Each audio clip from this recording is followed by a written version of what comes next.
નમસ્કાર, spike today ન્યૂઝમાં આપનું સ્વાગત છે।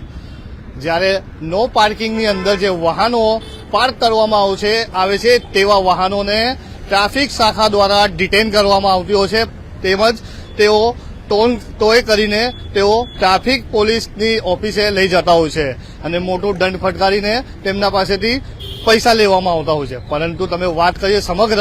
કે આજથી 3 દિવસ પહેલા ગધેડા માર્કેટ 4 રસ્તા પાસે એક અકસ્માત થયો હતો, જે નો પાર્કિંગની અંદર એક વાઇસર વાહન ઉભો હતો, જેમાં પાછળથી 2 વ્હીલર ચાલક આવીને ભટકાયો હતો અને તેનું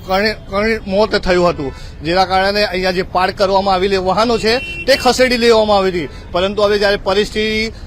શાંત થઈ છે, નોર્મલ થઈ છે, તેવામાં ફરી એક વખત જે દબાણકર્તાઓ છે તે મોટી સંખ્યામાં અહીંયા વાહનો પાર્ક કર્યા છે। અહીંયા નો પાર્કિંગનો ટ્રાફિક શાખા દ્વારા બોર્ડ મારવામાં આવ્યો છે। અહીંયા નો પાર્કિંગ દ્વારા જ્યારે બોર્ડ મારવામાં આવ્યો હોય પોલીસ દ્વારા, તેવામાં ગધેડા માર્કેટ 4 રસ્તા ઉપર જે છે વાહનો ફરી એક વખત જે છે નો પાર્કિંગ ઝોનમાં મૂકવામાં આવ્યા છે। એટલે કહી શકાય કે ટ્રાફિક શાખા ઉપર જે કામગીરીની ઉપર જે છે સવાલો ઉભા થઈ રહ્યા છે। આપ તમે જોઈ શકો છો, મારા સહયોગી જે વિડીયો જર્નલિસ્ટ રાહુલ કપ્તાન છે તમને તમામ દ્રશ્યો બતાવી રહ્યા છે કે આ દબાણકર્તા દ્વારા જે દબાણ કરવામાં આવી રહ્યા છે, એટલે જે દબાણ શાખાની જે ટીમ છે તે નાના જે લારી ધારકો છે તેઓના જ દબાણો દૂર કરતા હોય તેમ લાગી રહ્યું છે। એટલે આ જે મોટા દબાણકર્તાઓ છે, જે મોટી આઈસરો હોય કે પછી ટ્રેક્ટર હોય, આ રેતીના જે ડમ્પરો અહીંયા નાખી દેવામાં આવ્યા છે, રોડ ઉપર રેતી નાખીને ધંધો બિઝનેસ કરવામાં આવી રહ્યો હોય, જેના કારણે આ સમગ્ર રોડ ઉપર ટ્રાફિક જામના જે દ્રશ્યો છે તે સર્જાતા હોય છે। કોર્પોરેશન દ્વારા મોટી વાતો કરવામાં આવતી હોય છે। કોર્પોરેશન શું આ દબાણો દૂર કરશે તેવા નાગરિકોમાં સવાલો ઉભા થયા છે, જેને લઈને સોસાયટી અને દબાણકર્તાઓ વચ્ચે ઘર્ષણ પણ થોડી વાર પહેલા થયો હતો, જેના લીધે આ તમામ જે લોકો છે તે એકત્રિત થયા છે। આપણે જે દબાણકર્તાઓ છે તેની સામે જે ઘર્ષણ જે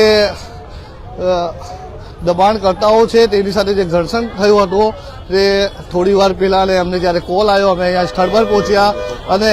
અસામાજિક તત્વોનો પણ અડ્ડો બની ગયો છે તેમ લાગી રહ્યો છે। આડેધડ પાર્કિંગ કરવામાં આવે છે, જેના લીધે જે નાના વાહન ચાલકો છે તેઓ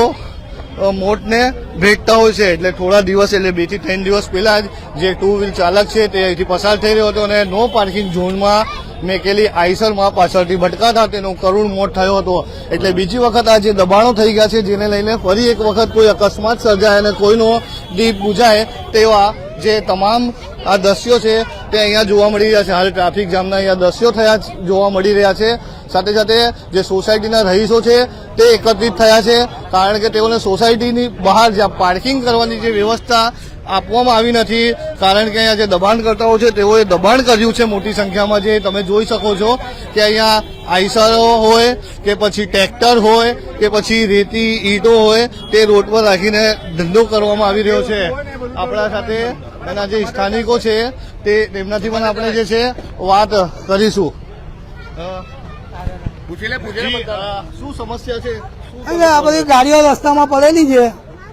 એના માટે આજના 2-4 દિવસ પહેલા બી એક્સિડન્ટ થયું, એક જણ આઈસરમાં ઘૂસીને મરી બી ગયો છે। આ રોડ ઉપર બહુ જ ગાડીઓ પડેલી છે, કોઈને આવવા જવાની ગલીમાં જગ્યા નથી રહેતી, એટલે અમે કહીએ છીએ કે જગ્યા કરી આલો, બરાબર। આ રોડ ઉપર ગાડીઓ કેટલી બધી પડેલી છે। મુખ્ય માર્ગ છે, અહીંયા નો પાર્કિંગ નો બોર્ડ પણ મારેલો છે, છતાંય મોટા વાહનો અહીંયા પાર્ક કરવામાં આવે છે। એ બધા એવું કે અમારું ઘર છે, એટલે અમે મેકીએ છીએ। અરે આ બધું એની અંદર જાય છે, બધું તમે તોડાવો, આ બધું એમાં જાય છે, બધું તોડાવો। હા, કેમ કે અમને 2 દિવસ પહેલા જ એક્સિડન્ટ થયું છે, આઈસર ની અંદર એક બાઇક વાળા ઘૂસી ગયા, રોડ ઉપર આઈસર પડી હતી, બરાબર છે। એ માણસ બી મરી ગયો હતો, એને એવું કહેવામાં આવ્યું છે કે માણસ પીધેલો હતો। તમે જોવા કે માણસ દારૂડિયો છે કે સાદો છે, બરાબર છે, એવું કહેવામાં આવ્યું। ઘણા સમયથી રોડ પર દબાણો હોય છે, ભૂગોળો આઈસોરો પડી રહ્યા છે, દબાણો લારીઓ ઉભો છે, તમે કેમ ના ઉઠાવો સવાલ? અત્યારે કેમ સવાલ ઉઠાડો તમે? અત્યારે મને નડ્યું, જયારે માણસ મરી ગયો ત્યારે? હા, અત્યારે મને નડ્યું બધા ને ગલીમાં।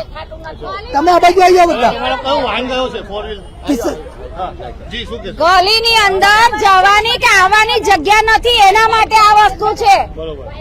હા, ગલીમાં જગ્યા નથી અમારે બધાને ખાલી એક એક ટુ વ્હીલર છે બીજાને આગળ કોઈ મોટું સાધન નથી ગલીમાં જગ્યા નથી એટલા માટે આ પ્રોબ્લેમ અત્યારે ઉભો થયો છે કેમ કે આ બાજુ દુકાનવાળા ભાઈને બધી વસ્તુ નડે છે આ બાજુ આ લોકોની વસ્તુ બધી મૂકેલી છે તો અમારે જવાનું કઈ આ ડબલમાં આ સમસ્યા ઘણા ટાઈમથી છે અત્યારે કેમ છે ઘણા ટાઈમથી જ છે અત્યારે કેમ અવાજ ઉઠાવો આ અવાજ અમે ઉઠાવીએ છીએ જયારે બી કઈક પ્રસંગ હોય છે તો બી ઉઠાવીએ છીએ અને કશું હોય છે તો બી કરીએ છીએ તો હવે તમારી વૈકલ્પિક જગ્યા બરાબર છે હે વૈકલ્પિક જગ્યા જોઈએ છે હા અમારે કેવું છે કે બધાને ડબલ માની ક્વાર્ટર છે ઉપર નીચે બધાના ઘરો છે બધા પોતાના મકાનની નીચે જ ટુ વ્હીલરો મૂકે છે માનો કે આજે મારો પોતાનો હાર્ટનો પ્રોબ્લેમ છે રાતના પોર જો રિક્ષા પણ ગલીમાં લાવી હોય તો રિક્ષા પણ ગલીમાં ના આવે એટલી હાંકડી જગ્યા થાય છે આ બાજુ આ દુકાનવાળા ભાઈને નડે છે આપા દુકાનવાળા ભાઈને નડે છે કયા કારણસર તમને પાર્કિંગ નથી મળી રહી શા માટે પાર્કિંગ છે જ નહીં પાર્કિંગ છે જ નહીં આ જગ્યા જ રોકાઈ ગઈ છે સરકાર અમારી પાસે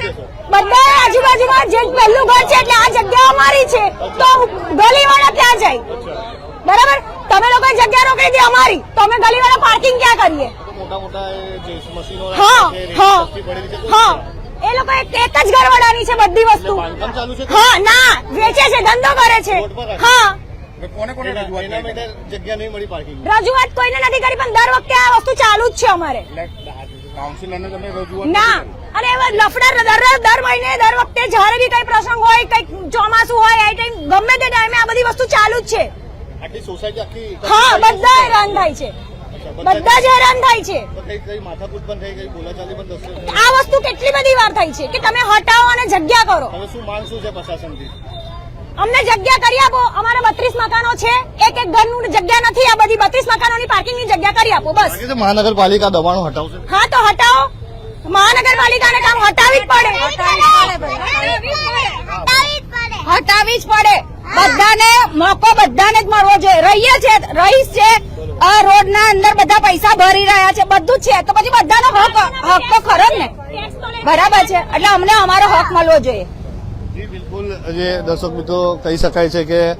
જે રેતી હોય કપચી અને ઈંટો અને સાથે સાથે આ તમે જોઈ શકો છો કે ટ્રેક્ટરો જે રોડ પર પાર્ક કરવામાં આવે છે થોડા દિવસ પહેલા જ અહીંયા એક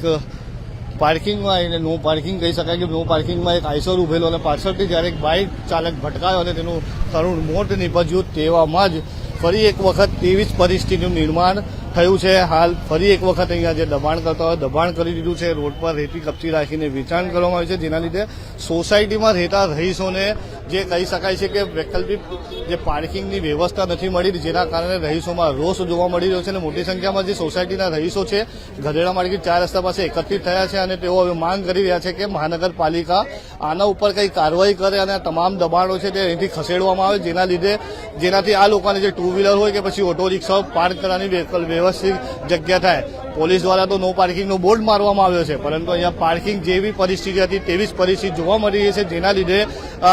જે સોસાયટી અને જે દુકાનધારકો છે તેઓની અંદર ઘર્ષણ પણ જોવા મળી રહ્યો છે હવે આ જે તમામ જે વૈકલ્પિક સર્વિસ સુવિધા હોય કે આ લોકોને જે પાર્કિંગની વ્યવસ્થા હોય કે પછી પોલીસ કે પછી દબાણ શાખાની ટીમ શું કાર્યવાહી કરે છે તે તો હવે આવનાર સમય જ બતાવશે કારણ કે એક જે બાઇક ચાલક છે તે તો મોતને ભેટ્યો છે હવે બીજો અકસ્માતની તંત્ર રાહ જોઈ રહ્યો છે તેવા દ્રશ્યો અમારા માધ્યમથી અમને તમે બધા જ બતાવ્યા છે હવે આ ક્યારે તેઓને વૈકલ્પિક જગ્યા મળશે કે પછી આ દબાણો ક્યારે ખસેડવામાં આવશે તો આવનાર સમય જ બતાવશે વિડીયો જર્નલિસ્ટ રાહુલ કપ્તાન સાથે હું Abrar Sayyed spark today news Vadodara